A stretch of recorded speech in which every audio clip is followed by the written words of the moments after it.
Bolingo, Nisanga.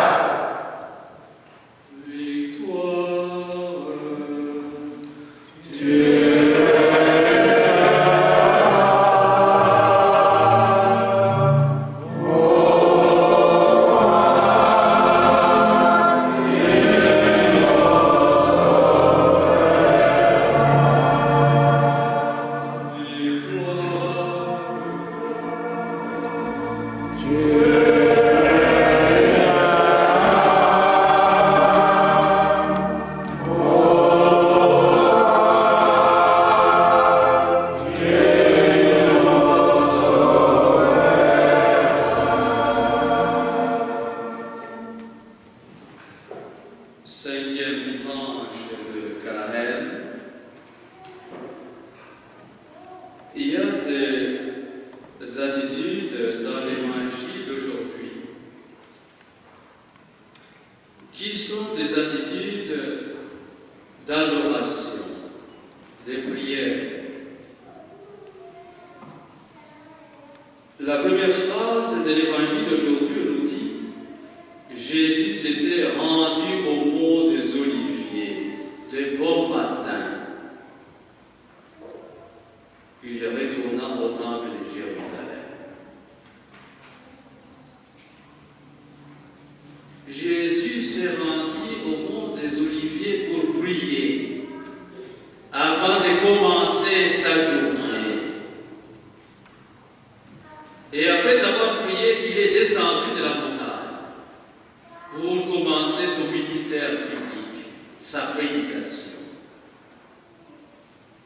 Et là, vous allez comprendre que sa prédication, c'est une prédication qui vient d'un cœur rempli de la miséricorde de Dieu. Sa prédication vient d'un cœur de quelqu'un qui est en communion, en contact avec Dieu. Ce qui va dire aux gens, viens de la part de Dieu. Voilà pourquoi j'ai particulièrement aimé Saint Paul, la deuxième lecture aujourd'hui, Saint Paul qui nous dit: la connaissance de Jésus, il n'y a pas une autre connaissance qui peut dépasser celle de Jésus, mon Seigneur. Et la justice de Jésus vient de Dieu. Saint Paul dit: Jésus m'a saisi. J'ai moi-même été saisi par le Christ et Jésus. Il m'a séduit. Je suis devenu son apôtre. Je suis devenu son disciple. Et la première lecture nous parle effectivement de Jésus qui est source d'eau vive. Comme l'eau au désert, il y a de l'eau au désert qui est lézardée, où il y a les lézards. Mais l'eau que le Christ nous donne, c'est une eau sans lézard, c'est une eau purifiée, c'est l'eau de la grâce. Bandeko Boboto. Bondeko. L'évangile d'aujourd'hui veut nous montrer qu'il y a une différence entre les coutumes humaines, les lois humaines et la bonne nouvelle que le Christ est venu transmettre dans le monde. Les us et coutumes, les lois et les coutumes humaines sont sans pitié. Elles sont cruelles et conduisent à la mort. Mais la bonne nouvelle du Christ est remplie de miséricorde de Dieu. La bonne nouvelle du Christ vient répandre la vie, vient élever tout le monde, vient ressusciter tout le monde, vient donner la vie en abondance à tout le monde. Je suis venu pour que vous ayez la vie et que vous l'ayez en abondance.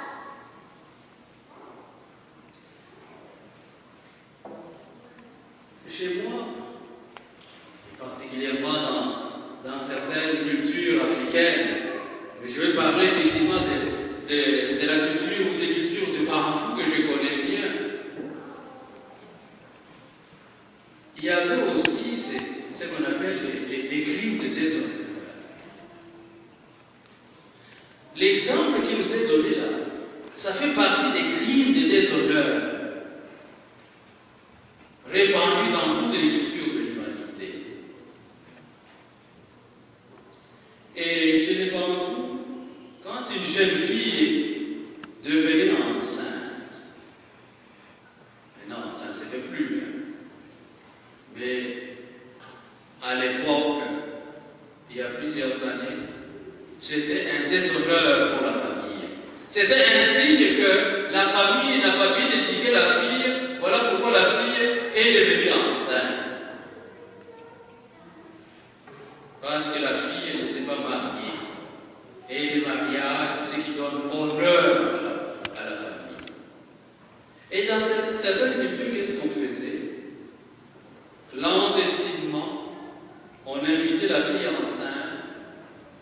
Si c'est au bord du lac ou des eaux de la rivière, on amenait la fille à la rivière aux eaux pour aller l'étouffer là-bas. Et elle est restée là. Pour eux, ce n'était pas mal, c'était par honneur pour la famille. Si c'est à côté d'un sommet de montagne, on amenait clandestinement la fille sur le sommet et on la jetait en bas. Traditionnellement, selon la sagesse traditionnelle africaine, c'était pour des raisons d'honneur. La famille doit retrouver l'honneur au sein de la société. On fait disparaître la cause du déshonneur. Nous avons effectivement, il y a peut-être quelques mois, nous avons suivi à la télévision les procès de ces trois jeunes filles qui ont été tuées, mais on a effectivement justifié cela en disant que c'est crime de déshonneur selon leur pays, au Pakistan ou en Inde, je ne sais pas, c'était à l'Orient.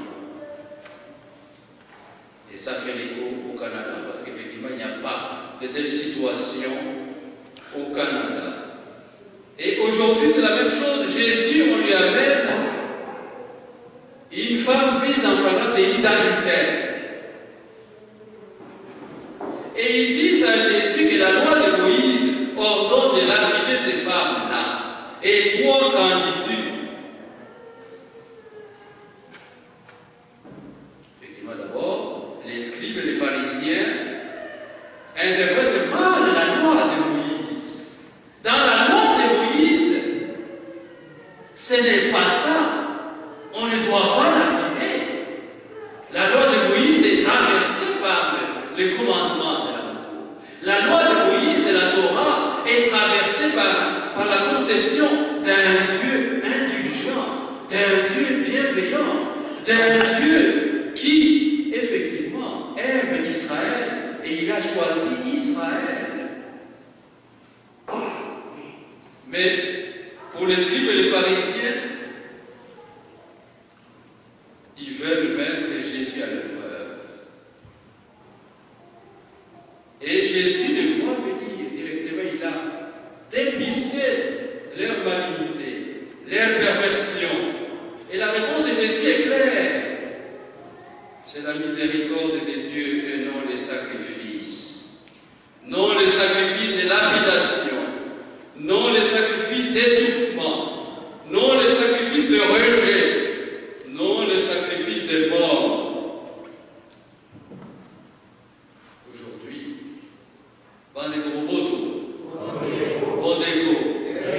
au milieu de nous ici, il y a des gens, il y a parmi nous qui ont encore une conception d'un Dieu juge, d'un Dieu bourreau, d'un Dieu qui vient tuer les pécheurs.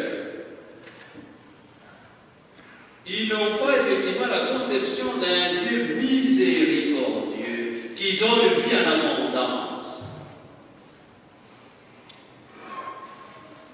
Si vous allez jeter un coup d'œil dans les homélies de prêtres au XVIIIe et XIXe siècle, c'est beaucoup d'homélies était reposée sur l'enfer, la peur de l'enfer.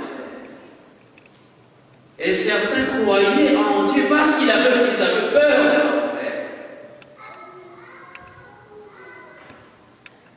Ils avaient peur de brûler. Ils avaient peur de ces dieux bourreaux qui ne pardonnent pas, qui châtient, qui jugent, condamnent et conduisent à la mort. Jésus regarde la femme et lui dit: Femme, où sont-ils donc qui t'ont condamné? Personne ne t'a condamné? La femme a répondu: Personne, Seigneur. Et Jésus lui dit: Moi non plus, je ne te condamne pas. Va et désormais ne péche plus. Va et désormais ne péche plus. Là, nous avons là les fondements du sacrement des réconciliations et du pardon. Même si effectivement on dit que les prêtres semblent avoir détourné ces sacrements-là. Alors certaines personnes ont peur d'aller se confesser parce qu'effectivement ils pensent qu'ils sont devant la police. Les prêtres est considéré comme police et non pas comme ami, et non pas comme frère avec qui on peut échanger. Va et désormais ne pêche plus. Repose, c'est les fondements du sacrement du pardon de réconciliation. C'est-à-dire que quand on va se confesser, on y va et on prend la résolution de ne plus retomber dans les mêmes péchés. On revient dans la grâce de Dieu, mais avec fermeté, de marcher fidèlement devant Dieu. Mais ce qui est intéressant ici, c'est que Jésus inaugure une religion nouvelle. Ce n'est même pas une religion. Jésus inaugure les mystères du royaume des cieux. Ces mystères du royaume des cieux reposent sur la transparence, reposent sur la sainteté, reposent sur la bienveillance, reposent sur la miséricorde de Dieu. Jésus dénonce l'hypocrisie des pharisiens. Celui d'entre vous qui est sans péché, qu'il soit le premier à lui jeter la pierre. Jésus montre aux scribes et pharisiens qu'ils veulent utiliser la faiblesse de cette pauvre femme pour asseoir leur pouvoir. Parce que devant Jésus, les autorités religieuses sont déstabilisées. Ils n'ont plus beaucoup de pouvoir au milieu du peuple. Et la femme adultère, c'est l'occasion pour ces religieux juifs de retrouver leur pouvoir. Mais ils veulent aussi piéger Jésus, qu'il soit condamné, qu'il soit éliminé, qu'il soit tué, et que nous puissions rester, nous religieux, continuer effectivement à gérer le religieux en Israël. Et Jésus leur montre que leur méthode est perverse et qu'ils ne connaissent pas la loi de Moïse. La Torah enseigne que Dieu est miséricordieux. Il juge avec modération. Il gouverne avec indulgence, avec bienveillance. Jésus se présente aujourd'hui dans cet évangile. Au 5e dimanche, souvent, on lit l'évangile de Lazare, la résurrection de Lazare, pour montrer que Jésus est source de vie, qu'il est vie en abondance. Et l'évangile d'aujourd'hui, en retournant, en permettant à la femme de rentrer dans la société, de continuer à vivre, de retrouver sa liberté, Jésus redonne à cette femme la vie en abondance. Et ici, je pense à toutes ces femmes qui sont brimées par des lois humaines, qui sont opprimées par des lois et des coutumes créées par les hommes. Toutes ces femmes sans honneur, qui sont tuées, toutes ces femmes qui sont violées au Congo, et dont le mari, effectivement, fuit, rejette cette femme-là. Je pense à toutes ces filles blessées, et il y en a beaucoup au milieu de nous, au Congo, au Canada. Il y a beaucoup de victimes blessées, des femmes blessées, et même des hommes aussi qui sont blessés. L'Eucharistie d'aujourd'hui, c'est pour prier. Nous allons prier pour ces blessés de la vie, et il y en a beaucoup, dans toutes les conditions. Blessés parce qu'effectivement, blessés d'honneur, parce qu'ils n'ont pas un travail honorable. Blessés parce qu'ils n'ont pas suffisamment de moyens financiers. Blessés parce qu'ils ont une maladie de honte. Ils ne peuvent pas se présenter au milieu des autres. Blessés parce qu'effectivement, soit défigurés, soit battus tout le temps par l'homme. Blessés, blessés, blessés, blessés. Jésus est venu pour ces blessés de la vie, pour leur donner la vie en abondance. Voilà pourquoi nous disons que Jésus est la source d'eau vive. Ce n'est pas l'eau de nos âmes, mais l'eau de la grâce, l'eau de la bienveillance, l'eau de l'amour, l'eau de la miséricorde. Le christianisme, c'est le royaume des cieux. Le royaume des cieux repose sur l'amour et non sur le châtiment, sur le jugement, sur la punition, sur la mort. Chers amis, nous allons prier pour ces blessés de la vie. Et je vous invite effectivement, ceux qui désirent se confesser après la parole de Dieu, il y aura des prêtres au fond de l'église, ils peuvent se confesser individuellement auprès de Dieu.